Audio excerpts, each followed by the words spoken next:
My name is Ben Lane. I am an editor and reporter for the BA Today, school magazine, and I'm here to talk about an article that I wrote about a chemical weapons testing facility on Horn Island, which is right off the coast of Mississippi. I've always gone to Horn Island at least a few times a year on our boat just to hang out and fish.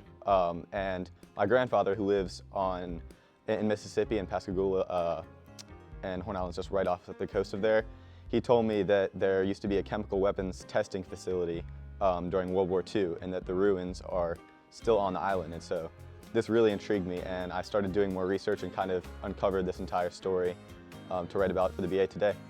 It kind of unraveled itself the more research I did. So I started out online trying to find out what other people knew about this, and it turns out that there's not actually that much information on this facility.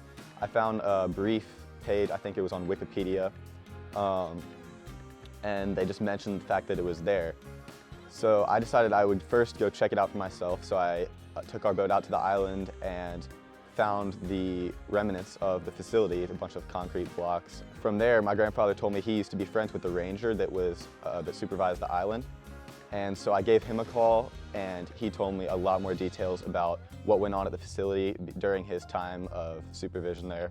And that led me to put in a lot of extra detail to the article that I wouldn't have been able to find anywhere else. One thing I really like about writing for the BA Today is that you can really choose what interests you to write about. So, like I mentioned, this I just found out from my grandfather, who just happened to mention it to me, and I got to turn it into this whole story where I actually went and got to take the pictures myself, as you can see here. And we have an amazing layout editor, Mary Helene, who just made it look fantastic. And I just love being able to turn a small start to an article into a whole story that can entertain so many people. Thanks so much for having me on the interview.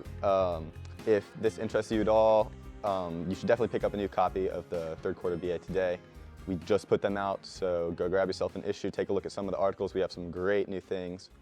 Yeah, thanks for your time.